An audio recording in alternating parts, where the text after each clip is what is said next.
حبايبي طلاب اولى ثانوي، ازيكم عاملين ايه؟ يا رب تبقوا بخير. معانا النهارده اخر درس معانا في منهج الترم الاول، وهو درس الحياه الثقافيه والفكريه.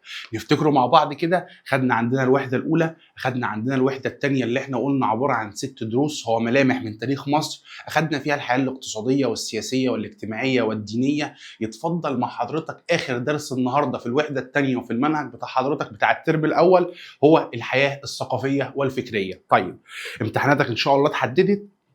نمتحنوا مع بعض امتحان التاريخ يوم 14/1 ان شاء الله. ان شاء الله بدايه من الاسبوع الجاي هبدا اتابع حضرتك في المراجعه، هعمل لك حصص مراجعه من اقوى حصص المراجعه اللي حضرتك ممكن تتفرج عليها.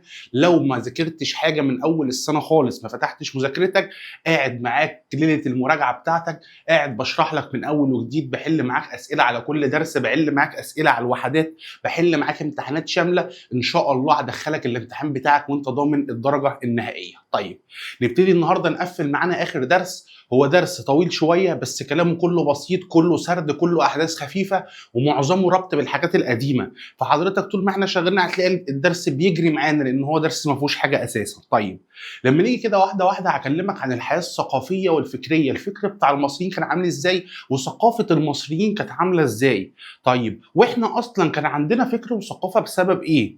فلو نفتكروا مع بعض، عندنا في اول درس او اول وحده كان اخر درس لما جاي يكلمك قال لك ايه؟ ان ربنا سبحانه وتعالى عطانا عوامل فمكنني من ان انا اعمل حضاره من اعظم الحضارات في العالم. العوامل اللي كان ربنا موفرها لي كانت عوامل طبيعيه وعوامل بشريه، اللي هو شبه الموقع، شبه نهر النيل، شبه المناخ، شبه عندك المعادن اللي هي الثروات المعدنيه، وكنت بقول لك البشريه اللي هو الانسان. اذا انا عندي مقومات طبيعيه ومقومات بشريه، لما استغلت الاثنين بقى عندي ثقافه وعندي فكر، عندي تقدم في كافه المجالات بتاعت الحياه. فبيقول لك ان ربنا سبحانه وتعالى منحني امكانيات طبيعيه وبشريه. الامكانيات ديت خلتني يبقى عندي تقدم في كافه المجالات. يبقى انا لما استغلت الاثنين مع بعض عملت تقدم في كافه المجالات، وبقى عندي حياه ثقافيه، عندي حياه فكريه. فيجي يكلم حضرتك بقى، هو انت في الحياه الثقافيه والفكريه هتكلمني عن ايه؟ قال لك والله هكلمك عن 6 حاجات. هكلمك عن الكتابه واللغه بتاعت المصري القديم كانت عامله ازاي.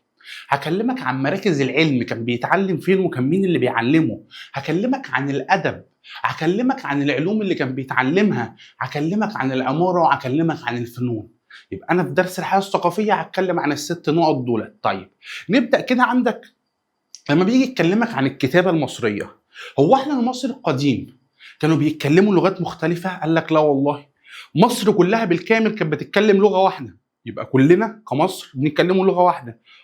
بس اختلفت اللهجه من مكان لمكان. على سبيل المثال، كلنا في مصر في الوقت الحالي بنتكلموا عربي. بس عندك لهجة أهل الصعيد مختلفة عن الأرياف، مختلفة عن الناس اللي عايشين في الصحراء، مختلفة عن الناس اللي في اسكندرية، مختلفة عن الناس اللي في القاهرة. كل منطقة بتنطق بطريقة مختلفة، يعني لهجة مختلفة، بس في الأول وفي الآخر كلنا بنتكلموا إيه؟ كلنا بنتكلموا عربي.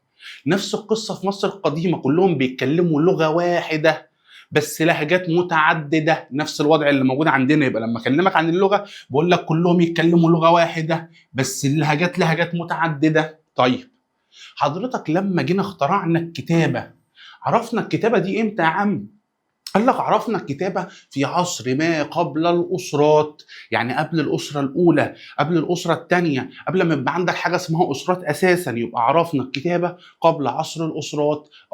يعني قبل الوحدة الثانية اللي احنا كنا بنقول عليها الوحدة التاريخية، اللي جت على يد الملك مينا لما وحد القطرين.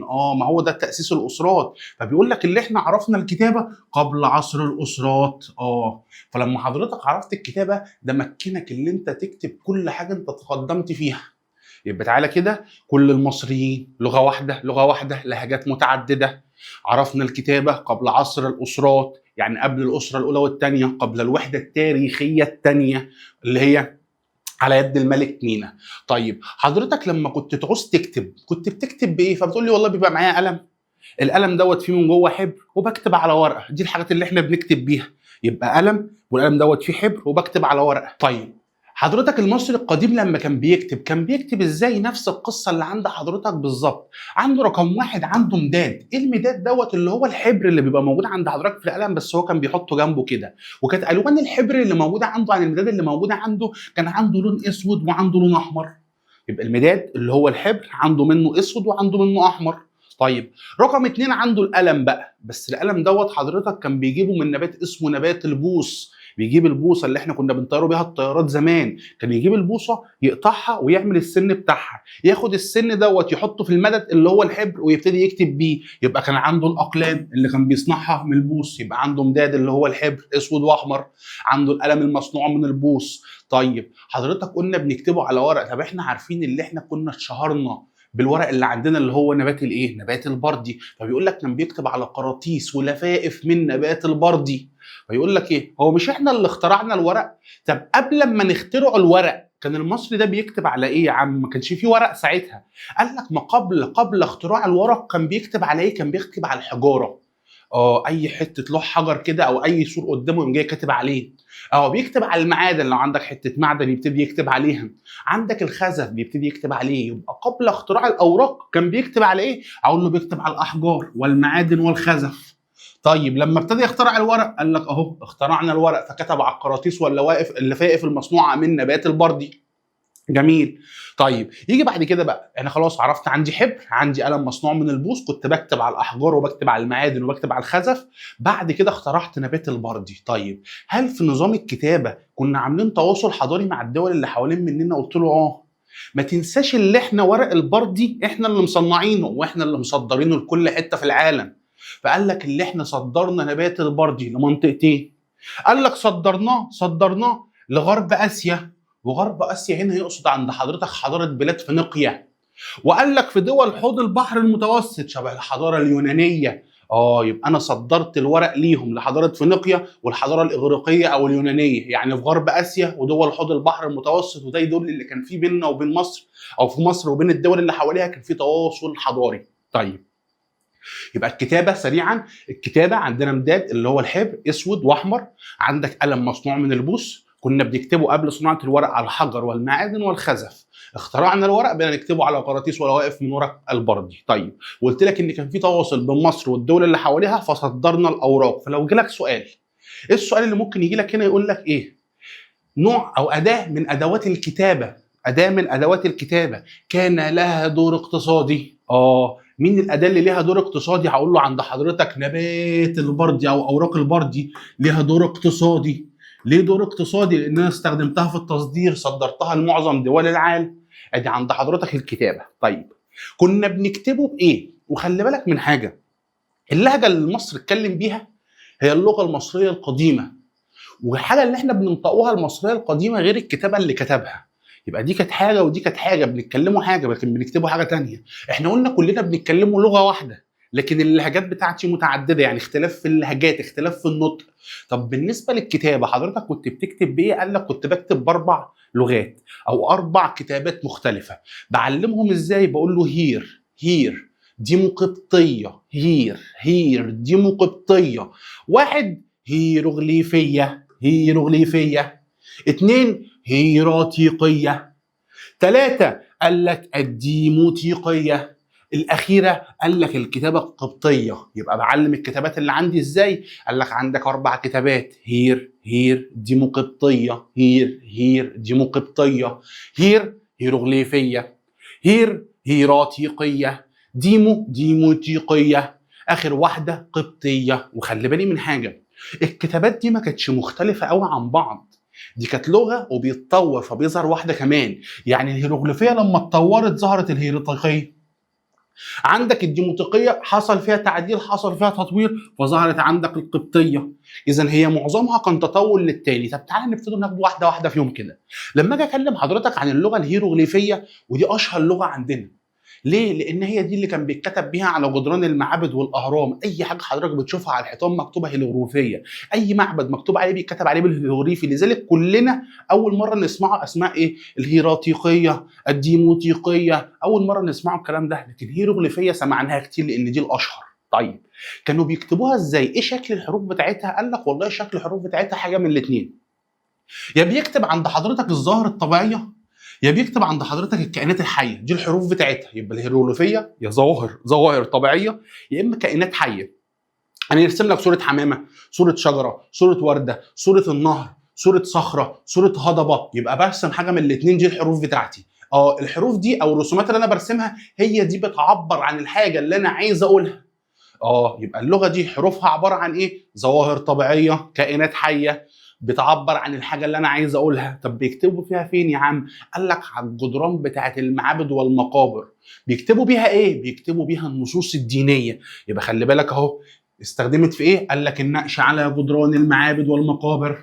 كتبنا بيها ايه؟ قال لك كتبنا بيها النصوص الدينيه. ادي اول لغه عند حضرتك، الهيروغليفيه. يبقى اللغه الهيروغليفيه استخدمنا فيها الظواهر الطبيعيه، استخدمنا فيها الكائنات الحيه كرموز بتعبر عن اللي انا عايزه. كتبنا بيها فين؟ كتبنا بيها على الجدران بتاعت المعابد والمقابر.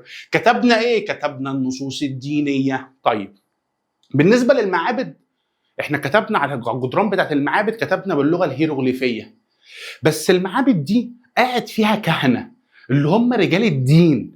الكهنه اللي قاعدين دولت لما يعوزوا يكتبوا بقى هيقعد يجيب الورقه ويقعد يرسم حمامه ويرسم هضبه ويرسم بحر. قال لك صعب اللي هو كل لما يكتب يقعد يرسم، الموضوع بياخد منه وقت، الموضوع فيه صعوبه جامده. فالكهنه اللي قاعدين في المتحف دولت او في المعبد ابتدوا يخترعوا طريقه جديده في الكتابه متاخده من اللغه الهيروغليفيه بس اسهل منها. يعني ياخدوا الرموز بتاعت اللغه الهيروغليفيه يسهلوها على نفسهم عشان يعرفوا يكتبوا. فبيقول لك ان الكهنه اخترعوا نوع جديد من الكتابه اللي هي تاني حاجه عند حضرتك اللي هي اسمها الهيراتيقيه. عشان كده الهيراتيقيه الكهنه هم اللي اخترعوها، فسموها خط رجال الدين.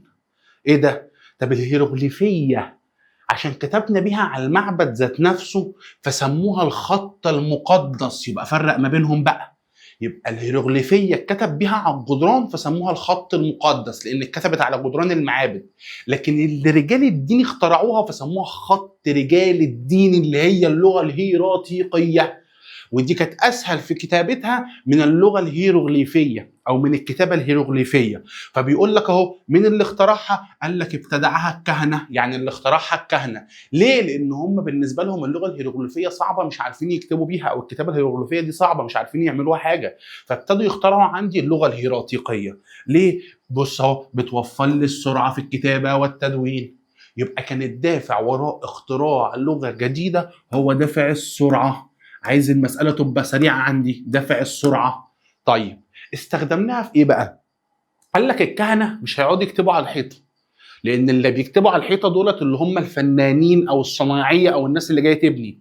لكن الكاهن لما بيجي يكتب حضرتك، الكاهن دوت بيكتب على ورقة. يبقى هم استخدموا اللغة الهيراتيقية في الكتابة على نبات البردي أو في ورق البردي. طيب ايه تاني؟ قال لك على قطع الأخشاب. يبقى انا حضرتك استخدمت اللغه الهيراتيقيه في حاجتين، ورق البردي، قطع الاخشاب. طيب بتكتب بيها ايه؟ قال لك برضو الكهنه دول بيكتبوا بيها النصوص الدينيه. يبقى نفس الاستخدام بتاع الهيروغليفيه. الهيروغليفيه بستخدمها في كتابه النصوص الدينيه، هيراتيقيه في كتابه النصوص الدينيه. بس عندك الهيروغليفيه على جدران المعابد والمقابر. اي معبد هيجي لحضرتك يذكر لك اسمه اللي اتكتب على الحيطه بتاعته اتكتب باللغه الهيروغليفيه. اي ورقه بردي، اي قطعه خشب اتكتبت اقول له اتكتبت باللغه الهيراتيقيه. يبقى فرق ما بين الاثنين. الهيروغليفيه اسمها خط المقدس. طيب الهيراتيقيه اسمها خط رجال الدين اللي هم الكهنه او اللي اخترعوها الكهنه. طيب يجي ثالث لغه عند حضرتك هي اللغه الديموطيقيه. بعلمها بثلاث كلمات: شعبيه، عامه، دارجه. اللغه بتاعتنا اللي احنا بنكتبه بيها او الطريقه اللي المصريين كلهم بيكتبوا بيها، فبقول له دي شعبيه، بقول له دي عامه، بقول له دي دارجه، يعني بكتب بيها الحياه اليوميه. فهو بعلمها اهو، بس بقول له ايه؟ اللغه الديموطيقيه شعبيه عاميه دارجه تستخدم في كتابه الحياه اليوميه. طب ظهرت امتى؟ قال لك ظهرت في العصر المتاخر. وفضلت موجوده معاك طوال عصر الاحتلال اليوناني والروماني. يبقى من نهايه الاسرات اللي هو العصر المتاخر اللي هي كانت اخر فتره في الاسرات، وفضلت مستمره معاك في فتره الاحتلال كلها اليوناني والروماني. ادي عندك اللغه الديموطيقيه. يبقى دي اللغه بتاعت المصريين او طريقه الكتابه بتاعت المصريين العاديين. طيب يجي اخر طريقه كتابه عند حضرتك هي القبطيه. ومن اسمها القبطيه يعني هي ارتبطت بانتشار الدين المسيحي، اللي انتشر امتى؟ قال لك انتشر في القرن الثاني الميلادي. طب هم كانت عباره عن ايه؟ قال لك ما تنساش ان في القرن الثاني الميلادي دي كنا احنا لسه تحت يد الاحتلال اليوناني والروماني. موجودين في الاحتلال الروماني اللي هم الاغريق. طيب، وكنا اللغه الدارجه بتاعنا هي اللغه اللي احنا لسه مخلصينها، هي اللغه الديموطيقيه. فبيقول لك ان اللغه القبطيه كانت عباره عن ايه، او الكتابه الديموطيقيه دي القبطيه كانت عباره عن ايه؟ قال لك اخذوا حروف من الناس اللي كانت محتلاني، يبقى اخذوا حروف من الحضاره الاغريقيه اللي هي حروف اغريقيه، واخذوا حروف من اللغه اللي المصريين كانوا بيتكلموها، او اللغه اللي كانوا بيكتبوها اللي هي الديموطيقيه. فحطوا حروف ديموطيقيه. اذا هي مزيج بين نوعين من الحروف، مزيج بين الاغريقيه والديموطيقيه. طب خلي بالك من حاجه، انا قلت لك دي ظهرت وكان مين اللي بيحتلني؟ تقول لي الرومان. طيب، ما هنا نفس القصه في الديموطيقيه اللي هي ظهرت عند حضرتك من العصر المتاخر في اليونان والرومان، يعني برضو كان موجوده في الرومانيه. يبقى اللي مشترك في الديموطيقيه والقبطيه ان الاثنين كانوا في العصر الروماني. يبقى تعالى طرق الكتابه 4: هير ديم قبطيه، هيروغليفيه، هيراتيقيه، ديموطيقيه، قبطيه. اول واحده قلت عند حضرتك هي طريقه الكتابه الايه؟ الهيروغليفيه، بستخدم فيها الظواهر الطبيعيه وبستخدم فيها الكائنات الحيه. قلت لك بتتكتب فين؟ على جدران المعابد والمقابر. وقلت لك ديت بيكتبوا بيها ايه؟ النصوص الدينيه، بس كانت صعبه، فالكهنه اخترعوا طريقه جديده اسمها الهيراتيقيه، هي اسهل من الهيروغليفيه. بيكتبوا برضو بيها النصوص الدينيه، بس بيكتبوها على ايه؟ بيكتبوها على ورق البردي، وبيكتبوا بيها على قطع الاخشاب. طيب، ظهرت عندي ثالث لغه الديموطيقيه، هي اللغه الشعبيه العاميه الدارجه اللي احنا بنتكلموا بيها. طيب، قلت لك بعد كده القبطيه اللي هي اخر واحده، قلت لك دي مزيج بين الحروف الاغريقيه والحروف الديموطيقيه، ودي عند حضرتك هي طرق الكتابه. طيب، يجي بعد ما اخلص عند حضرتك الكتابه يكلمك عن مراكز العلم. مين يا عم مراكز العلم، ومين الناس اللي بتتعلم، ومين الناس اللي بتفهم في العلوم؟ قال لك هكلمك عن 3: العلماء والمعلم والطالب. علماء، معلم، طالب. مين العلماء؟ بص، ال3 اسهل مع بعض. العلماء دول ناس ذات مكانة عالية لا يعلو فوقهم احد، يبقى دول اعلى طبقة في المجتمع ما حدش بيعلوهم، والحكومة عشان تكافئهم بتعفيهم من دفع الضرائب. يبقى العلماء اعلى مكانة، معافين من دفع الضرائب. طب مين تحتيهم؟ المعلمين ذات مكانة عالية، نفس القصة اهو. يبقى العلماء ذات مكانة عالية، معافين من دفع الضرائب. طب لما اقول لك المعلمين ذات مكانة عالية، طب لما اقول لك الطالب بيجتهد ليصل لمكانة عالية مثل المعلم، شكرا، ادي عندك ال3 اللي بيتعلموا. يبقى انا عندي اهو لما اقول لك العلماء تقول لي العلماء دولت ذات مكانة عالية، معافين من دفع الضرائب، شكرا. السؤال اللي بيجي لك هنا يقول لك ايه؟ الحكومة عملت ايه للعلماء؟ تقول له خففت من اثر الاعباء الاقتصادية، العبء الاقتصادي بتاعهم خففوه. ليه؟ لانهم عفوهم من دفع الضرائب. طيب، يجي بعد حضرتك يكلمك عن المعلم. مين المعلم؟ قلت لك المعلم ذات مكانة عالية، شكرا. طب بعد المعلم عندك مين؟ عندك الطالب. قلت لك بيبذل الجهد والمجهود. ليه يا عم؟ قال لك ليصل لمكانة عالية مثل معلم، يبقى كله مكانة عالية. علماء مكانة عالية، معافين من دفع الضرائب. المعلم مكانة عالية. الطالب يجتهد ليصل إلى مكانة عالية. طيب، يجي يقول لك ايه بقى؟ بسبب اللي احنا اخترعنا الكتابة فانتشر في مصر مراكز كتيرة لانتشار التعليم، يعني كذا حتة نروح نتعلموا فيها. فبقى عند حضرتك الحتت اللي بنروح نتعلموا فيها بقى عندك 3 حاجات.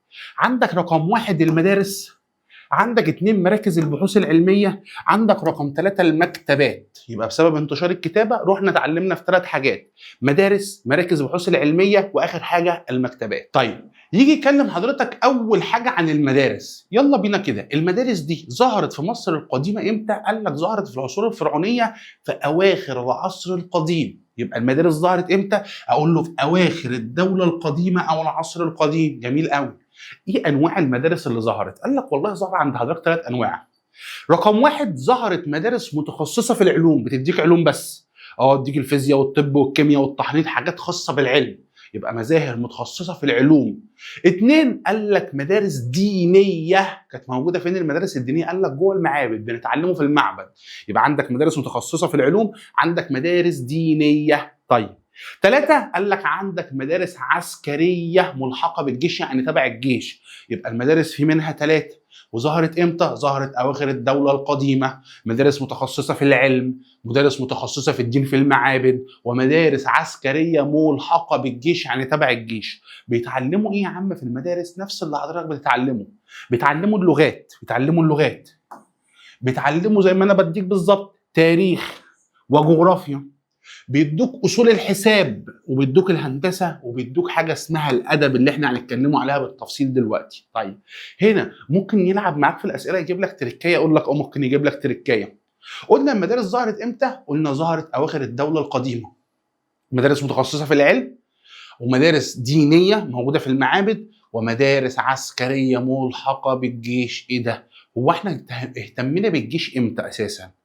فتقول لي عصر المجد الحربي، اللي هو عصر الدولة الحديثة.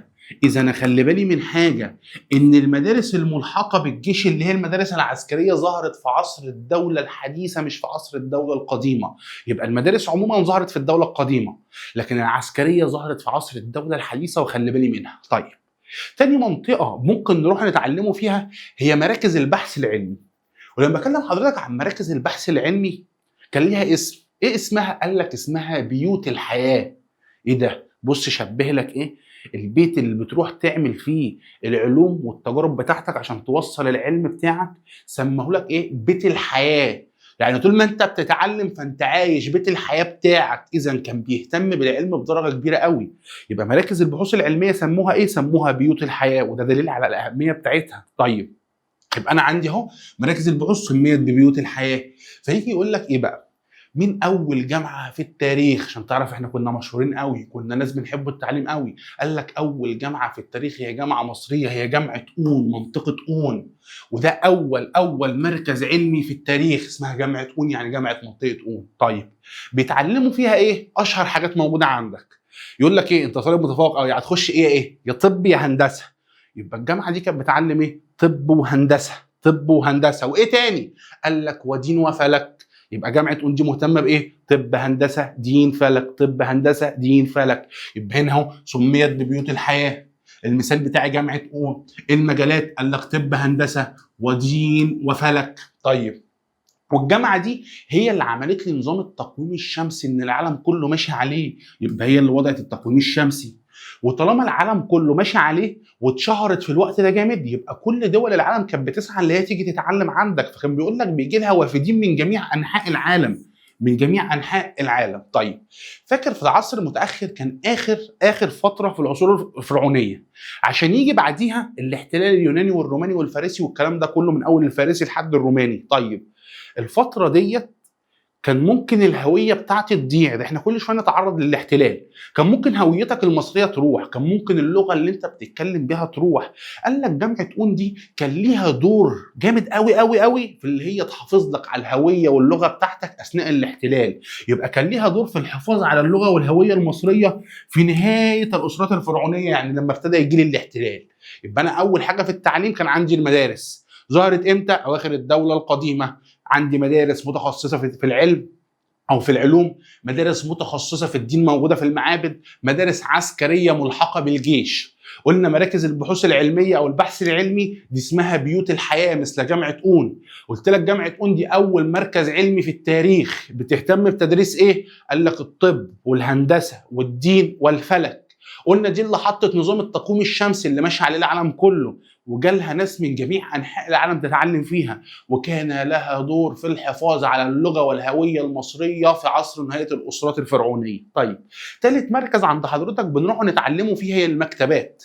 والمكتبات هنا مش قصده المكتبات اللي في بالك اللي احنا متعودين عليها الايام دي، يعني مش عباره عن رفوف وكتب.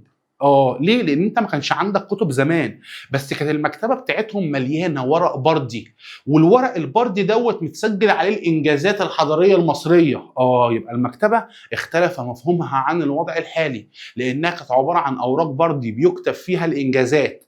طيب ايه الاماكن اللي موجوده فيها المكتبات؟ قال لك ممكن تبقى موجوده في القصور بتاعت الفرعون، قصر الفرعون، موجوده داخل المعابد يبقى في قصر الفرعون او موجوده في المعابد. طيب او موجوده فين تاني؟ قال لك موجوده في مراكز التعليم، يعني ممكن تبقى موجوده في الجامعه بتاعت اون، ممكن تبقى موجوده في المدرسه، يعني موجوده في مراكز التعليم. وعطاك مثال على معبد في مكتبه، المعبد دوت اسمه الرمسيوم. الرمسيوم من اسمه كده، الرمسيوم دوت، الرمسيوم من اسمه تبع مين؟ قال لك ده تبع رمسيس الثاني. يبقى تعالى كده، المكتبات اختلف مفهومها عن الوضع اللي احنا عايشين فيه. ليه؟ لانها كانت عباره عن نبات البردي بيتكتب فيه الانجازات الحضاريه المصريه. طيب قلت لك موجوده فين؟ موجوده في القصور او موجوده في المعابد او المؤسسات التعليميه، واعطاك المثال معبد الرمسيوم. طيب يجي يقول لك هو معبد الرمسيوم دوت ايه الاهميه بتاعته؟ فتقول لي ده معبد، ده معبد، ده معبد، اذا المعبد ده ليه اهميه دينيه. طيب وفي مكتبة، يبقى دي أهمية ثقافية.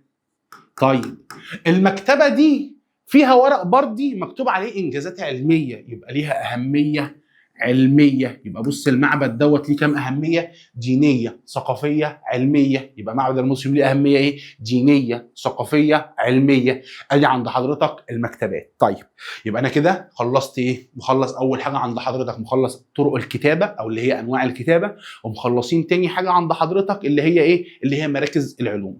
نخش على ثالث حاجة عند حضرتك اللي قلت لك هتكلم عليها، وهي الأدب. يقول لك حضرتك عايز تعرف اي دوله في العالم وعايز تعرف افكارهم، ادرس الادب بتاعهم. لقيت الادب بتاعهم حاجه راقيه يبقى الناس دي راقيه، لقيت الادب بتاعهم اي كلام يبقى الناس دي اي كلام. اذا الادب ده مرآة بيعكس حياه الشعوب. عايز تعرف الشعب ده عامل ازاي، شوف الادب بتاعه عامل ازاي. يبقى انا عندي ايه؟ يقول لك الادب هي كلمه، اقول له ايه؟ مرآة لحياه الشعوب، بيعبرني عن الشعب ده عامل ازاي.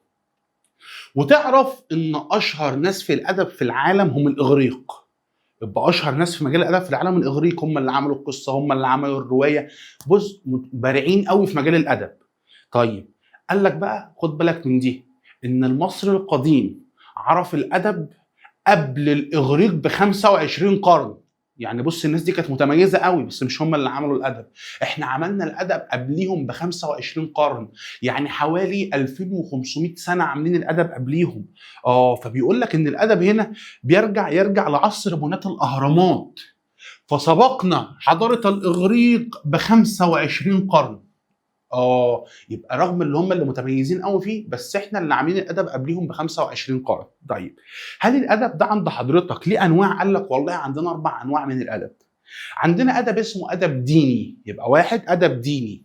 2 ادب اسمه ادب القصه والروايه. 3 اسمه ادب عندي رقم 3 اللي هو ادب الحكمه والنصيحه.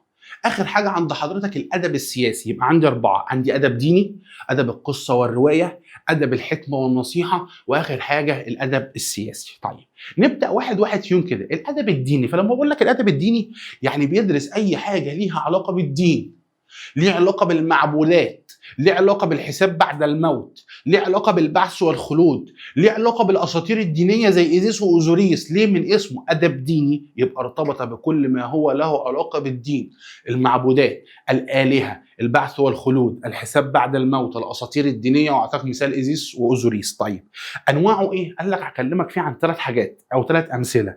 حاجه اسمها نصوص الاهرام، نصوص الاهرام.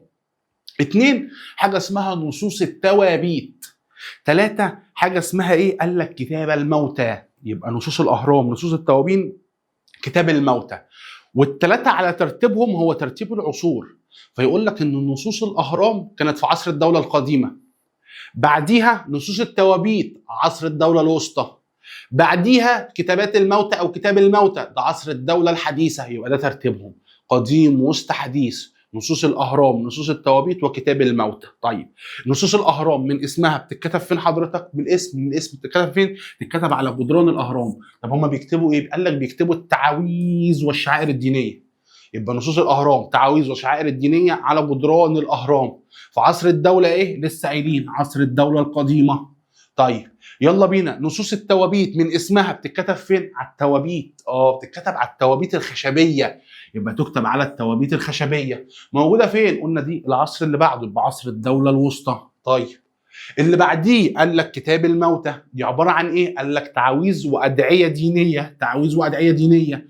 طيب بتتكتب على ايه؟ بتتكتب على لفائف من نبات البردي.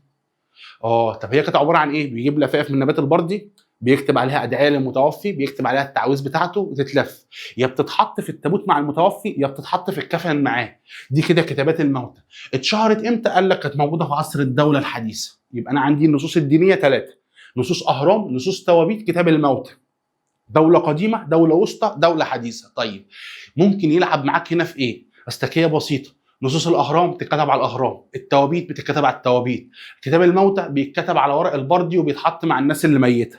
طيب بص يا دينا، يسيء عليك يقول لك ايه بقى؟ هي نصوص الاهرام اتكتبت بانه طريقه؟ فتقعد تبص، احنا عندنا 4 طرق للكتابه: هيروغليفيه، هيراتيقيه، ديموتيقيه، قبطيه. فيقول لك نصوص الاهرام اتكتبت بانه طريقه من ال4. فتقول لي ايه ده؟ مش بتقول لي على جدران الاهرام؟ اي حاجه على الجدران كانت اللغه الايه؟ تقول لي اللغه الهيروغليفيه. اللغه الهيروغليفيه اللي هي اول لغه عند حضرتك، عشان هي اللي كانت بتتكتب عن الجدران. يبقى نصوص الاهرام لغه هيروغليفيه. طيب يلا بينا نخش، يلا بينا الثانيه. نصوص التوابيت بتتكتب بانه لغه؟ فتيجي تقول لي ايه بقى؟ اكيد برضو الهيروغليفيه. اقول لك غلط، مش الهيروغليفيه. بص هنا بيقول لك ايه؟ اتكتبت على التوابيت الخشبيه. فاكر مين اللي كان بيتكتب على ورق وقطع اخشاب؟ دي كانت تاني لغه اللي كانوا بيكتبوها الكهنه، اللي هي مين حضرتك؟ اللي هي الهيراتيقيه.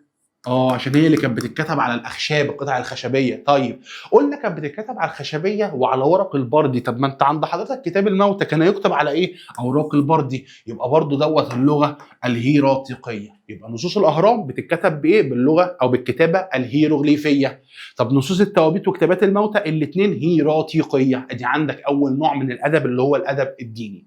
تاني نوع من الادب هو ادب القصه والروايه. وقال لك ان مصر اتشهرت بالقصه والروايه، بس كان عندنا نوعين من القصص: يا اما عند حضرتك في قصص حقيقيه يعني حصلت بالفعل، يا اما خياليه يعني احنا بنقعد نالفه. فيقول لك عند حضرتك ان القصص الحقيقيه، اعطاك مثالين: قصه اسمها قصه سنوحي، وقصه اسمها اقروي الفصيح. دول القصص الحقيقيه. طب الخياليه قال لك عندك 2: قصه الاخوين وقصه الملاح التائه. وخلي بالك ال4 قصص اسهل من بعض. قصه حقيقيه شبه سنوحي. سنوحي دوت كان عباره عن جندي او خادم من خدام ابن محات الاول، وطلع في معركه مع سنوسرت. كان ابن محات باعتهم، فطلع معركه مع سنوسرت رايحين يحاربوا، وهم في المعركه سمعوا خبر وفاه ابن محات.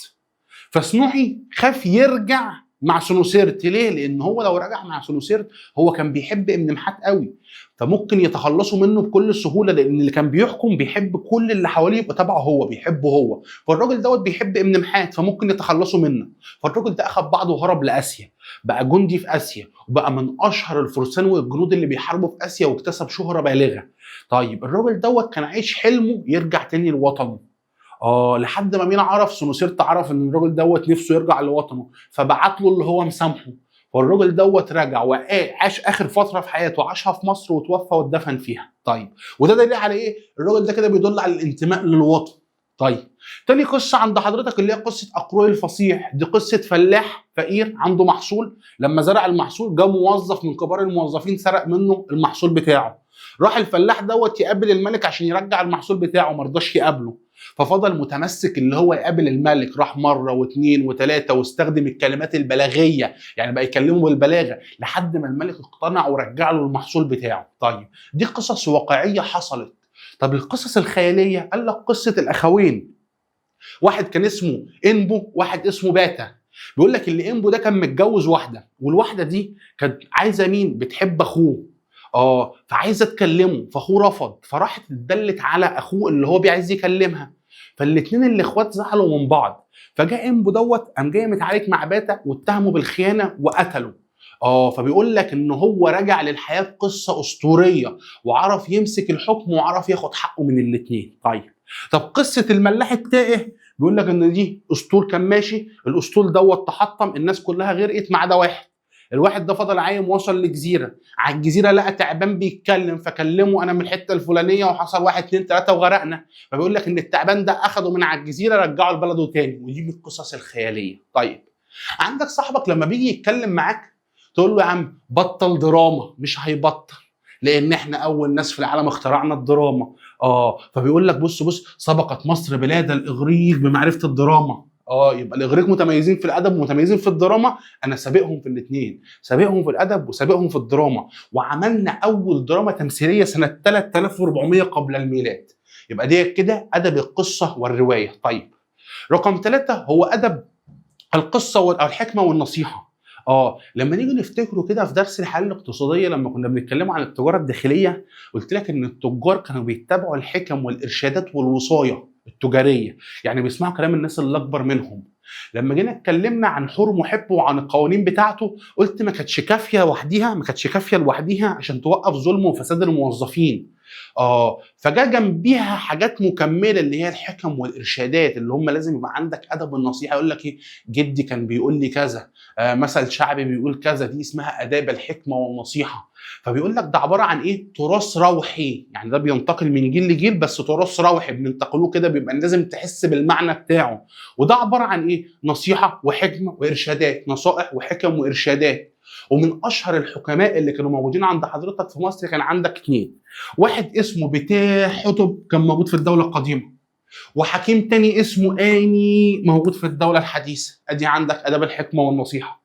طيب اخر ادب هو الادب السياسي، والادب السياسي ارتبط باعمال الملوك. يعني ايه ارتبط باعمال الملوك؟ في فترات القوه، اذا الملك اللي عندي قوي، فالناس دي طول ما هي قاعده، يا ملكنا يا مدلعنا يا مهشتكنا يا مشخلعنا، بيقعدوا يعملوا ايه، يقعدوا يفخموا في الملك بتاعهم. طب في فترات الضعف يعملوا ايه، يبقى الملك ضعيف، ايه يا عم اللي انت عملته ده، فبكده بيعملوا ايه، بيقولوا له اعمل كذا بس بالطريقه، يبقى هم مش بيهاجموه. لما بيقولوا له اعمل والملك ده ما بيقومش يعمل، يبتدوا يهاجموه. يبقى انا عندي في فترات الضعف بستبع معاه طريقتين. اول طريقه اللي انا بقول له اعمل كذا، طب الطريقه اللي بعديها اللي انا ببتدي اضغط على الملك عشان يعمل اللي انا عايزه. يبقى هنا الادب السياسي ارتبط باعمال الملوك، والاوضاع السياسيه. في فترات العزه والقوه كانوا بيعملوا ايه، مدح الملك، يا ملكنا يا مدلعنا يا مشخلعنا يا مهشتكنا، يقعدوا يمدحوا فيه. طب الفترات اللي فيها ظلم وفوضى اللي هي فترات الضعف، بيتبعوا معاه طريقتين. قال لك اول طريقه مواجهه تلك المظالم، صحيين الملك طاره، يعني ايه، انصحوه اعمل كذا واعمل كذا واعمل كذا. ما سمعش النصيحه، يبتدوا يتكوا على نقط الضعف اللي عنده، بقى ضعفه واستكانته، يعني يبتدوا يضغطوا عليه. طيب هو مين فترات العزه والنصر ومين فترات الفوضى؟ فلما نفتكره كده، ايه فترات القوه وايه فترات الضعف؟ هتقول لي فترات القوه هو العصر العتيق، عصر الدوله القديمه، عصر الدوله الوسطى، عصر الدوله الحديثه، عصر النهضه، كل دي فترات القوة. طب الظلم والفوضى والضعف اللي هو الانتقال الأول والانتقال الثاني والعصر المتأخر. ادي عند حضرتك الاداب اللي هو الادب السياسي. يجي رقم 4 عند حضرتك يكلمك عن العلوم. طيب في مصر كان في نوع علم واحد او 2 ولا كذا علم؟ قال لك لا والله كان عندنا علوم مختلفة. والعلوم دي على سبيل المثال انت في الوقت الحالي عندك علوم، العلوم دي بتاخدها من الكتب ومن الناس اللي جت قبل كده، والعلوم اللي عملوها قبل كده والتجارب اللي عملوها قبل كده، عندك مصدر تتعلم منه. لكن العلوم اللي كانت عند الناس دي مفيش حد قبليهم يديهم العلوم دي.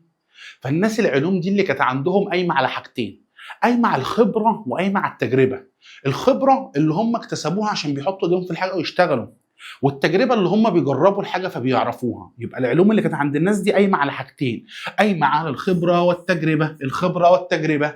ومن اهم العلوم اللي هنتكلموا عليهم اللي هم الحساب، وهيتكلم عن الهندسه والحساب في فرق بينه وبين الهندسه، وعندك الفلك، وعندك الطب والتحنيط، وعندك اخر حاجه الكيمياء. طيب تعالى كلمني عن الحساب. الحساب سهل قوي. ايه هو الحساب اللي احنا عارفينه دلوقتي؟ عرفوا الضرب، عرفوا القسمه، عرفوا الجمع، عرفوا الطرح، يعني عرفوا العمليات الحسابيه اللي هم ايه، جمع وطرح وضرب وقسمه، هم عرفوهم. عرفوا الكسور العاديه، والكسور العاديه اللي هو ايه، نص، ربع، اللي هي الحاجات اللي فيها بسط ومقام اللي هي اسمها الكسور. طيب رقم 3 عرفوا علم اسمه علم المساحه، وبقوا يقيسوا عليه بوحده اسمها الذراع. غير ان احنا دلوقتي المتر والسنتي والكيلو، هم كان عندهم الذراع، والذراع ده تقريبا كده زمان كان بيساوي 52 سنتي. وفي ناس تانية كان عندهم الذراع ده بيساوي 45 سنتي، في ناس كانت شغاله 45 وناس شغاله 52 اللي هو كان اسمه الذراع الملكي. يبقى الناس دي وحده القياس بتاعتهم كانت الذراع. يبقى في الحساب عملوا ايه؟ عرفوا الجمع، عرفوا الطرح، عرفوا الضرب، عرفوا القسمه، عرفوا الكسور العاديه، عرفوا علم المساحه، واستخدموا عند حضرتك الذراع في القياس. طيب استخدمنا بقى الحساب ده في ايه؟ قال لك استخدمناه كلها انشطه اقتصاديه. في قياس فيضان النيل، وده نشاط اقتصادي. 2 قال لك استخدمناه في تقدير الضرائب، هعرف انت عليك ضرائب كام، يبقى دي حاجه فلوس، يبقى دي اقتصاديه. قال لك في حساب موسم الزراعه، يبقى ده نشاط اقتصادي. تسجيل الرواتب بتاعه الموظفين والجنود، يبقى ده نشاط اقتصادي. يبقى كان المصدر الرئيسي لاستخدام الحساب هي الانشطه الاقتصاديه. شكرا، ده الحساب. طيب بعد الحساب قال لك الهندسه. ولما اكلمك عن الهندسه، ففي فتره عند المصريين برعوا فيها في الهندسه لحد دلوقتي احنا مش عارفين عملوها ازاي، اللي هي الفتره اللي بنوا فيها الاهرامات. لحد دلوقتي مش عارفين الاهرامات دي اتبنت ازاي. يبقى هنا ظهر علم الهندسه وبرز، يعني كان مشهور قوي. واللي هم برعوا فيه امتى؟ قال لك كان في عصر الدوله بتاعت بناء الاهرامات، اللي هو عصر الدوله القديمه. طيب حضرتك الناس دي استخدموا الهندسه في ايه؟ قال لك استخدموها في كذا حاجه برضه زيها زي الحساب، بس استخدموها في بناء المقابر والمعابد والصوامع اللي كنا بنخزنوا فيها الحبوب الغذائيه بتاعتي. 2 استخدمناها في حفر الترع. قال لك 3 استخدمناها في انشاء وتخطيط المدن. يبقى معابد ومقابر، حفر ترع، وتخطيط للمدن، ده علم الهندسه. فبص بقول لك ايه، بنينا الصوامع اللي خزنا فيها الحبوب. عملنا حفر ترع، حفر الترع والقنوات والسدود. يعني هما الاثنين دول ارتبطوا بحرفه، تقول لي ارتبطوا بحرفه الزراعه. يعني هما الاثنين برضو نشاط ايه؟ تقول لي نشاط اقتصادي زيها زي الحساب. اي عند حضرتك الهندسه. يبقى الهندسه برعوا فيها في العصر القديم، ودي الحاجات اللي استخدموها فيها. يبقى انا كده عرفت الحساب، عرفت الهندسه. طيب يجي ثالث علم عند حضرتك برعوا فيه وهو الفلك. الناس دي برعوا في علم الفلك ليه؟ قال لك لان الناس دي كانت متدينه قوي، فهم ربطوا الدين بعلم الفلك. يبقى كان الدين واقترانه بحياه المصريين القدماء اكبر الاثر في تطوير علم الفلك. يبقى بسبب اللي احنا ناس متدينه تطورنا في علم الفلك. طيب اكتر ناس اهتموا بعلم الفلك قال لك هم كهنه هليوبلس. هليوبلس ديت اللي هي حاليا عندنا في مصر اللي هي عين شمس، دي اكتر ناس اهتموا بدراسه علم الفلك واول من درسوا علم الفلك. طيب يلا بينا كده، الناس دي لما درست توصلت لايه؟ توصلت لحاجه اسمها التقويم الشمسي، اللي احنا لسه عارفين اللي مين اللي عامله جامعه اون، اللي هو التقويم الشمسي. 2 عرفوا موقع كثير من النجوم والكواكب، عرفوا موقع النجوم والكواكب. طيب ما عطتنيش دليل برضو ان الناس دي برعوا في علم الفلك. قال لك اكتر حاجه مشهوره في العالم كله دول الناس دي كانوا بارعين في علم الفلك هو التمثال بتاع رمسيس الثاني في المعبد بتاعه. في فتحه كده عاملينها والتمثال قدامها. الفتحه دي بتدخل الشمس اللي على وش التمثال يومين بس في السنه، يوم ما اتولد ويوم ما قعد على العرش بتاعه. يبقى الفتحه ديت الشمس ما بتجيش فيها على وش الملك غير هما يومين، اليوم اللي اتولد فيه واليوم اللي قعد فيه على العرش. يبقى ده الدليل بتاعك اللي هم برعوا في علم الفلك. طيب هم بتقول لي ايه؟ تمثال وبنوا معبد والشمس ما بتجيش عليه. طب مش الشمس ما بتجيش عليه غير يومين في السنه، ده فلك. لكن بتقول لي ايه؟ بنوا تمثال او بنوا معبد، يبقى ده برعوا في علم ايه؟ تقول لي ده علم الهندسه. يبقى الكلام اللي انا بحكيه دوت دليل على تقدمهم في الفلك وفي الهندسه. الدليل ده دليل على التقدم في الفلك وفي الهندسه. طيب هل كان في بينك وبين دول العالم تواصل في مجال الفلك؟ بقول له كان في تواصل ما بيني وبين دول العالم في مجال الفلك، بدليل ان يوليوس قيصر جاء اخذ مني التقويم الشمسي اللي انا عامله ونقله من مصر الى روما. قلت لك التقويم الشمسي ده انتقل في كل حته في العالم. طيب ده كان ثالث علم عند حضرتك اللي هو الفلك. يجي العلم اللي بعده اللي هو الطب والتحنيط، وقسمهم لك الاثنين بعيد عن بعض. اعتقد الطب لوحده واعتقد التحنيط لوحده. لما اتكلم عن الطب فهم برعوا في علم الطب واشتغلوا في علم الطب، بس كان عندهم شروط للالتحاق. يعني حضرتك لو عايز تشتغل دكتور لازم يبقى عندهم شروط. ايه الشروط؟ ان لازم الشخص ده يبقى عنده حكمه، الشخص ده يبقى امين، الشخص ده يبقى كثير الصمت يعني ما بيتكلمش كتير. يبقى وضعوا شروط للالتحاق بدراسه الطب. طيب اللي بيدرس الطب ده وبيشتغل الدكتور بيشتغل فين؟ قال لك كان عندهم مستشفيات متخصصه، والمستشفيات دي كانت بتصرف العلاج. يبقى انا عندي طب مارسه المهنه ووضع شروط للالتحاق به شبه الحكمه والامانه وشبه كثير الصمت، يعني ما بيتكلمش كتير. قال لك اتنين كان عندهم مستشفيات خاصه وعندهم اماكن للصرف، والناس ديت كانوا ماشيين نظامنا برضك نفس القصه اللي عندنا. كان عندك ايه؟ عندك دكتور بطن، عندك دكتور جراح، عندك دكتور اسنان، عندك دكتور عيون. الناس دي برضو عرفت مجال التخصص، فبيقول لك كان عندهم تخصصات مثل الجراحه والاسنان والعيون والنساء. ومن اشهر الاطباء اعطاك مثالين: ايمو حطب، ايمو حطب، ايمو حطب، وتاني واحد من حطب ابن حابو. ادي المثالين بتوع حضرتك، من حطب ابن حابو. طيب لما اكلمك عن مجال التحنيط، فمجال التحنيط خلي بالك انت عارفه ما فيهوش اي حاجه. مجال التحنيط يعني هم برعوا في مجال الطب والتشريح. يبقى التحنيط هم برعوا في مجال الطب والتشريح. واجي اسالك سؤال في درس الحياه الدينيه اللي فات، قلت لك الناس دي لما عرفت اللي هم عندهم البعث والخلود، البعث والخلود، راحوا اهتموا بثلاث حاجات: اهتموا ببناء المقابر والمعابد، واهتموا رقم 2 بالتحنيط. ولما جينا قلنا ايه هم ليه اهتموا بالتحنيط؟ قلت لك عشان الروح لما ترجع تتعرف على الجسد. هو ما جابلكش كلمه جديده. يبقى هم اهتموا بعلم التحنيط ليه؟ لحمايه الجسد، لحمايه الجثه بتاعت المتوفي. ليه؟ للتعرف عليها او تعرف الروح عليها بعد البحث، عشان الروح تتعرف على الجسد بعد عمليه البحث. ادي عندك التحنيط. طيب اخر علم عند حضرتك وهو الكيمياء. المصريين برعوا في الكيمياء. اديني دليل اللي هم برعوا في الكيمياء. قال لي اديك كذا دليل. رقم واحد اللي هم قاموا بصناعه الزجاج والمعادن والبرونز. ادي عندك صناعات قامت عشان هي صناعات كيماويه. اتنين، عملوا الاصباغ والالوان الصبغه اللي هي الالوان عموما، وعملوا الالوان وعملوا مواد التجميل وعملوا العطور، كلها حاجات كيماويه.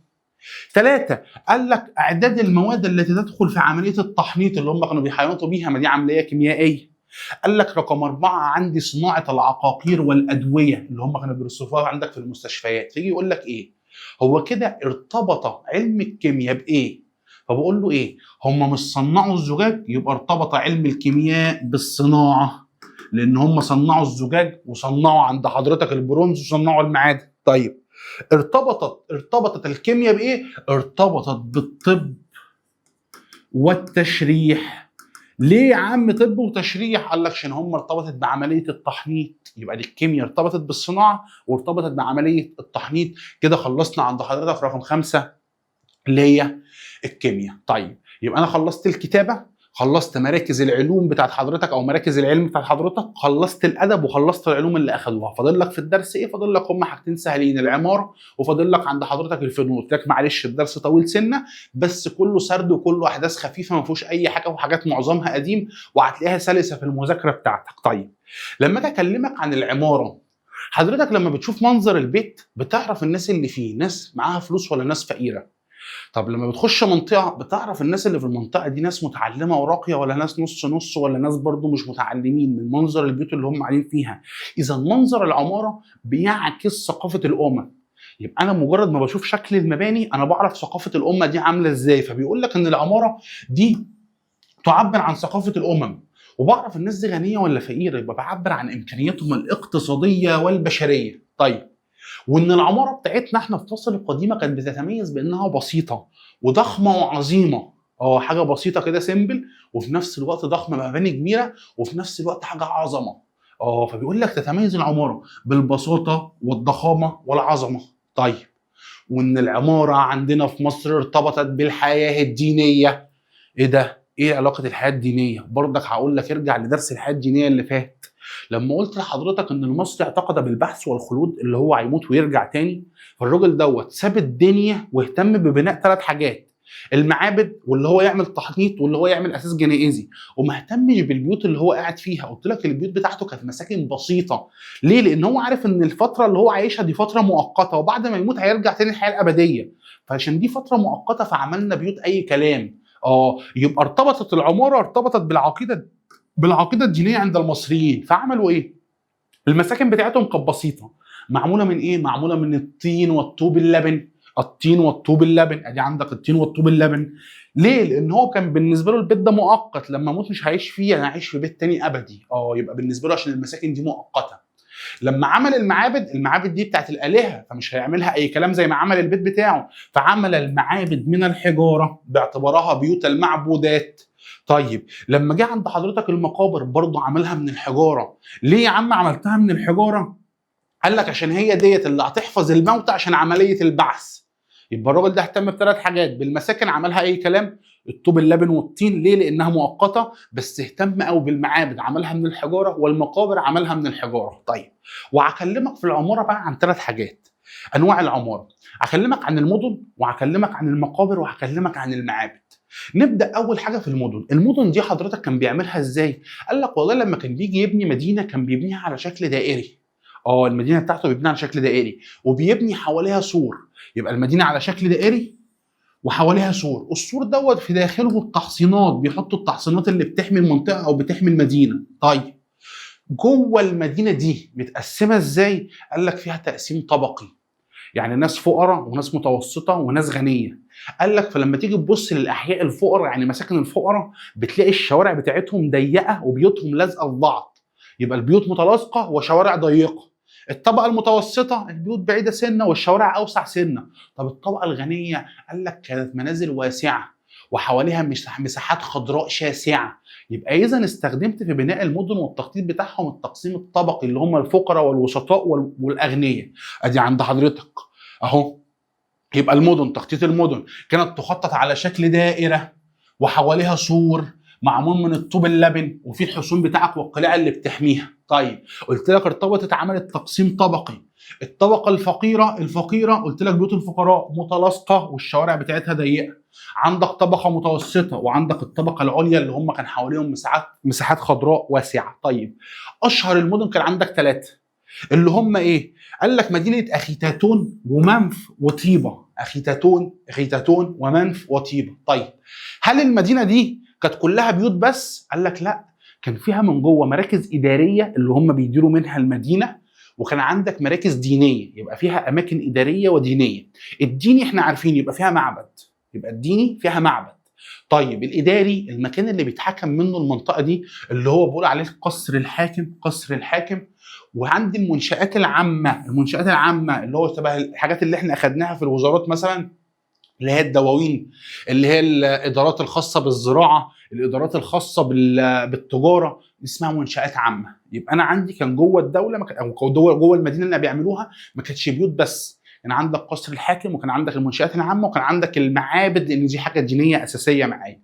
ادي عند حضرتك المدن. طيب بعد كده المقابر سهله. طرق الدفن اختلفت من عصر لعصر. قال لك رقم واحد، قبل الاسرات تماما، قبل ما يبقى في عندي اسره اولى اساسا، كان عباره عن ايه الدفن؟ اعمل حفره، ارمي الجثه، اقفل الرمله، خلصنا. حفره بحط فيها المتوفي وبقفل عليه، كده انا خلصت. يبقى هي في الاول كانت عباره عن ايه؟ حفره. طيب لما جينا دخلنا في عصر الاسرات، في الاسره الاولى هم بقوا ملوك، وبقت الاسره الاولى وبقى عندي ملوك، ينفع كده تعمل لي حفره اي كلام وترميني فيها؟ قال لك لا، بقوا يعملوا تحت الارض حجره، يعني يحفروا، يعملوا اوضه ويعملوها من الجناب طوب، ويحطوا الراجل اللي توفى ده في نص الحجره دي، وفوق كده يقوم جايين حاطين عليه مسطبه. مسطبه ديت كانوا يعملوا ايه؟ يحفروا الحفره في الارض ويجوا على وش الارض يقوم جايين حاطين مسطبه، ويحط الراجل الجثه اللي ماتت دوت هنا اهو. ادي عندك دي اللي سموها المسطبه. طب بعد كده اتطورت تاني، يبقى الاول كانت حفره عاديه، بعد كده بقت حجره وفيها مسطبه. فبيقول لك بعد كده بقى اتطورت، فلما اتطورت بقى يقول لك ايه؟ الملك اللي جه بعد منه شايف اللي هو اعظم منه، فعايز طريقه الدفن تبقى احسن منه، فابتدوا يعملوا ايه؟ بدل ما هي مسطبه واحده بقت عباره عن 6 مصاطب، بقت كذا مسطبه مختلفه في الاحجام. فوصلنا لشكل هرم اسمه الهرم المدرج. يبقى انا الاول كانت عباره عن حفره، رقم 2 بقت عباره عن مسطبه، بعد كده بقى الهرم المدرج. طب بعد كده لما اتطورت قال لك اخذت شكل الهرم الكامل شبه اهرامات الجيزه اللي احنا عارفينهم. يبقى هي كانت عباره عن حفره، بعد كده مسطبه، بعد كده كذا مسطبه، فاخذت شكل الهرم المدرج، بعد كده اخذنا شكل الهرم الكامل. طب في تطور بعد الهرم؟ قال لك في تطور. ايه هو؟ قال لك لما رحنا في وادي الملوك في العصر الحديث لقينا مجموعه صخور، فحفرنا جوه الصخر ده وحطينا المتوفي جوه. يبقى دي عباره عن مقابر تدفن في الصخر او تحفر في الصخر. ادي مراحل التطور. والاسئله اللي هتيجي تلخبطك هنا لما يجي يكلمك عليها، يقول لك الحفره كانت موجوده امتى؟ اقول له قبل الاسرات. طيب المصطبه اللي هي لما عملوا الحجره وغطوها بمصطبه دي في بدايه الاسرات، يعني بالعربي كده في العصر العتيق. طيب عندك الهرم المدرج، اول هرم مدرج عند حضرتك اللي هو هرم زوسر اللي اتعمل في الاسره الثالثه، ده كان في عصر ايه؟ قال لك في عصر الدوله القديمه. طيب الاهرام الكامله اللي احنا عارفينهم خوفو وخفرع ومنقرع، ده كانت اسره كام؟ دي كانت اسره رابعه، يعني برضو كان في عصر الدوله القديمه. طيب لما جاي يكلمك عن اخر شكل من المقابر وقال لك دي عباره عن حفر في الصخر، كلمك عليها قال لك نشأت في العصر الحديث. اديني مثال عند حضرتك المقابر اللي اكتشفناها في طريق وادي الملوك، اللي هي مقبره توت عنخ امون اللي اكتشفناها سنه 1922. طيب مش ملاحظ حاجه؟ قلت لك عصر ما قبل الاسرات، قلت لك رقم 2 عندي عصر الدوله العتيقه، عندك عصر الدوله القديمه، عصر الدوله القديمه عندك عصر الدوله الحديثه. ما ذكرتلكش الوسطى، ليه؟ لان الوسطى كانت موجوده ما بينهم فمشيت على شكل الاهرام الكامله. كده خلصت لك عند حضرتك ثاني حاجه في العماره اللي هي المقابر. الجزء الصغير اللي فاضل لك فيها هو الاهتمام بمقابر الملوك. ليه الناس دي اهتمت بمقابر الملك للدرجه دي؟ يعني عملوا له حجره، عملوا له مصطبه، بعد كده كذا مصطبه، بعد كده عملوا له شكل الهرم، بعد كده اهتموا اللي هم يحطوه جوه صخر. قال لك لان الناس دي كانت شايفه اللي هم طول ما هم بيحافظوا على الملك بتاعهم بعد ما توفى، فالراجل ده هيعمل له عمليه البحث والخلود، لو حافظوا عليه فهو لما يرجع هيرجع الشعب بتاعه. يبقى هم اهتموا بيه لان هو لو اتبعث هيجيب الشعب بتاعه معاه. طب هم لو ما اهتموش بيه لما يبعث مش هيجيب الشعب بتاعه معاه. ده الاعتقاد اللي هو كان سائد في الفتره دي. طيب 2 قلت لك لان بالنسبه لهم الملك ده كان ملك مقدس زي ما احنا اخذنا، كان بيقول لك ده الاله بتاعنا. طيب اخر حاجه قال لك ان الراجل لما كان بيتوفى بيحطوا جنبه الحليه بتاعته، الذهب بتاعته، الادوات بتاعته اللي احنا خدناها الدرس اللي فات، حاجات اسمها الادوات او الاساس الجنائزي، فعشان كده هم كانوا بيهتموا بيه. طيب يجي رقم 3 عند حضرتك في العماره بيكلمك عن المعابد. والمعابد عند حضرتك في منها نوعين، معابد اسمها معابد الملوك، ومعابد تانية اسمها معابد الآلهة، معبد للملك ومعبد للإله. والمعابد بتاعت الملوك دي كانوا بيقولوا عليها المعابد الجنائزية. يبقى كلمة المعابد الجنائزية يقصد بيها معابد مين؟ تقول لي الملوك. طيب 2 عندك معابد الآلهة، ده خاص بالملك، ده خاص بالإله. اعرف الفرق ما بينهم هتعرف ان هم سهلين ما فيهمش اي حاجة. اللي خاص بالملك هو مش خاص بالملك لوحده، هو خاص بالكهنة وبأسرة الفرعون اللي هم بيعملوه عشان الملك، اللي هي اسمها الجنائزية، ومن اسمها كده جنائزية جنازة. يبقى ده اتعمل ليه؟ عشان يقدسوا بيه الملك بعد ما يموت. الراجل ده مات فبيروح يصلوا عليه الجنازه هناك، الطقوس الدينيه هناك، يعملوا الصلوات بتاعته هناك. ليه؟ يبقى دوت اتعمل عشان الملك دوت لما يتوفى مش عشان هو عايش. يبقى انا دوت كان مرتبط بمين؟ مرتبط بالكهنه واهل الفرعون. اتعمل ليه؟ قال لك اداء الطقوس الجنازه على الفرعون، وتقام بيه الشعائر والاناشيد والدينيه والصلوات. طيب ايه اللي بيتكتب على المعبد ده؟ لان احنا عارفين اي معابد بيتكتب على الجدران بتاعتها. اللي بيتكتب على المعبد ده بيتكتب تاريخ الاسره الفرعونيه، بيتكتب الاصل بتاعهم هم منين والنشأة بتاعتهم كانت ازاي. بس خلي بالك من النقطه دي، هي دي اللي مهمه في الجزئيه دي كلها. بيقول لك ايه؟ لم تهتم بانجازاته. يعني على الحيطه بتاعت المعبد ما اتكتبتش انجازات الملك. احنا كتبنا التاريخ بتاعه، الاصل بتاعه، النشأة بتاعته، لكن ما كتبش انجازاته. طيب اديني امثله على معابد الجنائزيه اللي هي معابد الملوك. هقول له عندي 3، منتحتب الثاني وحتشبسوت، والاثنين في نفس المنطقه اللي هم بالدير البحري، منتحتب الثاني وحتشبسوت.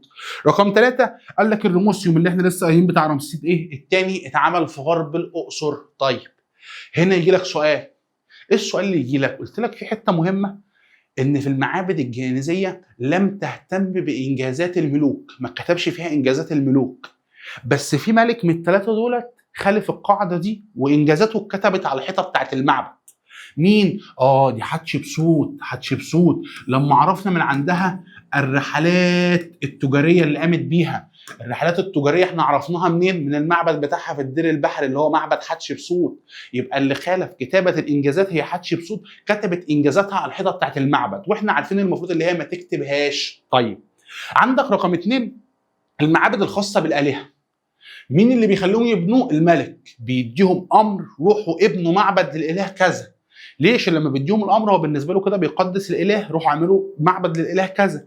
يبقى ده بامر من الملك، طيب الطقوس اللي بتتعمل في معبد الالهه دي طقوس كل يوم، صلوات كل يوم للاله، بيروحوا يعبدوا الاله بتاعهم هناك، يبقى ديت طقوس يوميه للمعبود. طيب مين اللي قاعد هناك؟ الملك قاعد هناك؟ يقول لك لا، بينوب عن الملك كبير الكهنه، اعظم كاهن موجود فيهم هو اللي بيفضل قاعد هناك. يبقى مين اللي موجود هناك؟ يقام بيها الكاهن العظيم نيابه عن الملك، هو اللي بيفضل قاعد هناك. طيب قال لك يلا بينا نفس الفكره في بناء المعبد الالهي دوت، نفس القصه في بناء مسجد. لما يقول لك ايه بيبنوا مسجد، بتبقى حضرتك عايز تروح تبني بايدك، عايز تروح تشيل طوبه كده تحطها، عايز تشارك في عمل الخير، في جيبك فلوس عايز تطلع الفلوس دي تحطها في بناء المسجد. نفس القصه بيقول لك لما كانوا بيعملوا معبد للالهه، ناس كبيره قوي او عدد كبير من الناس بيروح يشارك في البناء، ليه؟ بالنسبه لهم كده بيتقربوا من الاله بتاعهم. طيب المهندسين اللي كانوا بيعملوا معابد الالهه ما كانش مجرد كده مهندس وبيدوا له حقه وخلاص، لازم يكرموه لان هم عملوا معبد للاله، يبقى بيشارك فيها ناس ياما. وعملوا رقم 2 ان المهندسين اللي بيشاركوا في البناء دولت او اللي هم بيقوموا بالبناء بيتم تكريمهم. طيب خلي بالي من نقطه صغيره، قلنا في المعابد الجنائزيه ما بكتبش فيها انجازات الملك، يبقى بتتكتب فين؟ بتتكتب عندي في الإلهية. يبقى المعابد الإلهية هي اللي بتكتب فيه إنجازات الملوك.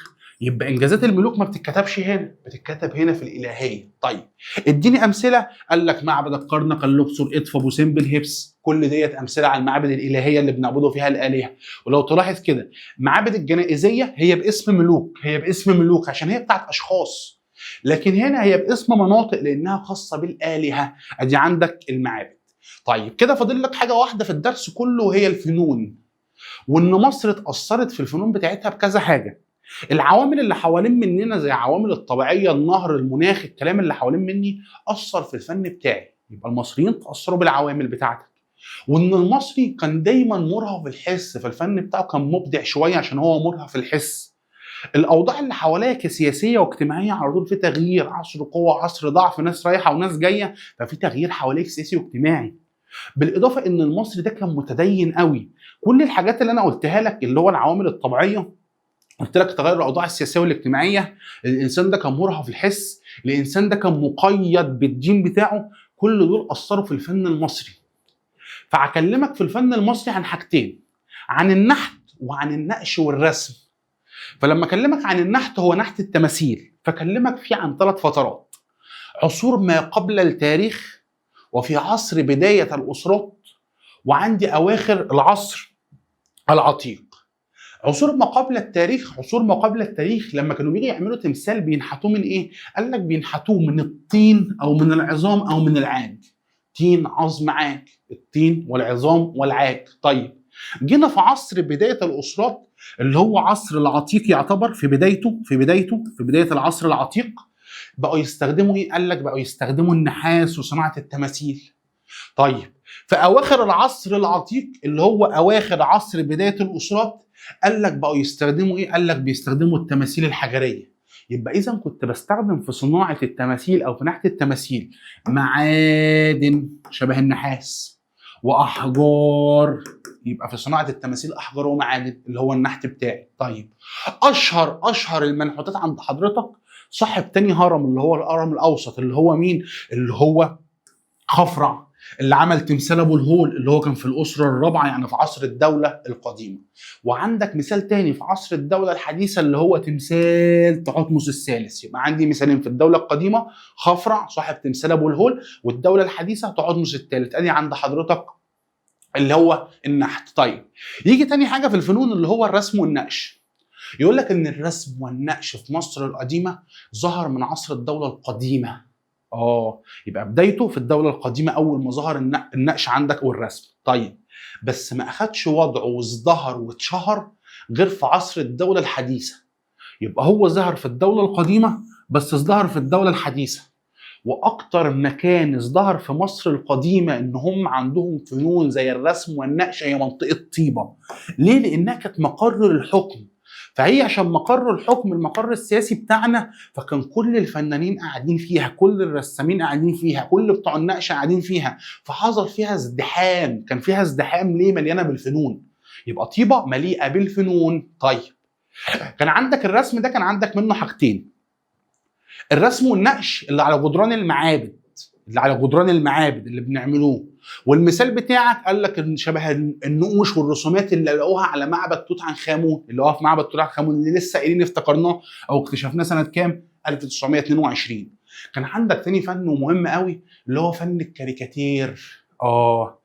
اللي هو حضرتك ممكن تشوفه في الجورنال، اللي هم بينتقدوا الحاجه الوحشه بطريقه مضحكه، تلاقيه عامل لك رسمه كده مضحكه تشوفها بينتقد بيها حاجه ثانيه، ده اسمه فن الكاريكاتير.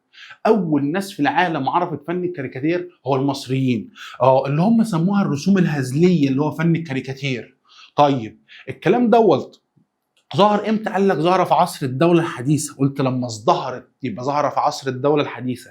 كان بينتقد بيه الاوضاع السياسيه والاجتماعيه، يبقى انتقد بيه الاوضاع السياسيه والاجتماعيه. مثال اللي هو كان عامل صوره قطه بتقود مجموعه من الاوز، قطه ماشيه واخده حبه اوز وراهم، فانت تشوف الصوره تضحك. هو كان بينتقد الوضع السياسي اللي موجود، ان الملك اللي موجود شبه القطه والحاشيه بتاعته اللي ماشيين شبه الاوز. طيب ادي عند حضرتك اللي هو الفنون الكاريكاتير. طيب يجي اخر حاجه عند حضرتك في الدرس هو التواصل الثقافي والفني المصري مع افريقيا. هل كان بين مصر ودول افريقيا تواصل ثقافي؟ هقول له وخاصة منطقة شمال السودان اللي هي منطقة النوبة. منطقة النوبة اللي هي شمال السودان، ايه التواصل ما بيننا وبين بعض؟ قال لك والله عند حضرتك ان النوبيين دول تأثروا بشكل المقابر بتاعتي. طب احنا المقابر بتاعتنا كانت عبارة عن ايه؟ عبارة عن اهرام. فهم ابتدوا ياخدوا الاهرام عندهم يعملوها مقابر، يبقى هم تاثروا ببناء الاهرام كمقابر واخدوا نفس الرسومات والحاجه اللي انا بحطها على الحيطه خدوها عندهم. يبقى عندي بناء المقابر على شكل اهرامات صغيره، والرسم على جدران وطريقه الدفن. طيب رقم 2 اتاثروا بالملوك بتاعتي، فالرجاله بتاعتهم لبست الحلقان اللي هي الاساور الذهبيه كشكل من اشكال الحلي. فبيقول لك هنا انتشرت عاده التحلي بالاقرطه المستديره، يعني حلق كده مدور. كانت فين؟ قال لك منتشره مع الرجال هم اللي بيلبسوها. الفنانين المصريين عملوا حاجات برضو مع الناس دي. عملوا ايه مع الناس دي؟ قال لك ان عندك النوبيين دول كان عندهم فخار اسمه الفخار النوبي الاحمر، كانوا بيصنعوا منه حاجات. الفنانين المصريين لما حطوا ايديهم في الفخار الاحمر عملوا فيه حبه تفاصيل كده ودخلوا فيه حبه دقه، فانشأوا عندي اشكال دقيقه للغايه، عملوا اشكال دقيقه للغايه. طيب اخر حاجه عند حضرتك ان الفنانين المصريين راحوا جملوا معبد اسمه معبد كوم، وشاركوا في بناء معبد اسمه معبد امون اللي موجود بجبل اسمه جبل البركل بالنوبه. ادي عند حضرتك التواصل الفني معاهم. طيب كده الحمد لله خلصنا عندنا منهج الترم الاول. ان شاء الله باذن الله بدايه من الاسبوع الجاي هعمل لك مراجعه من اقوى المراجعات في العالم، اسمعك شرح، احل معاك اسئله. احنا مش احسن ناس ممكن تراجع معاك، في ناس ياما ممكن تراجع، بس صدقني هنعملوا حاجه لازم تميزك عن غيرك، ولازم معانا هتحس بفرق عن غيرك. كل الناس شاطره وكل الناس متميزه، بس بجد معانا هتلاقي نفسك في فرق في الامتحان بتاعك، هتبقى داخل ضمن الدرجه النهائيه. هسمعك شرح المنهج، هحل معاك اسئله على كل درس، هحل معاك اسئله على الوحده الاولى لوحديها، وهحل معاك اسئله على الوحده الثانيه، وهحل معاك الاسئله بتاعت بعض المحافظات نتمرنوا على الاسئله بتاعتنا. هدخلك الامتحان ان شاء الله واثق ان انت طالع هتجيب الدرجه النهائيه بتاعتك. اشوفكم ان شاء الله على خير، هنزل لك كل التفاصيل ان شاء الله على صفحتنا، والسلام عليكم ورحمه الله وبركاته.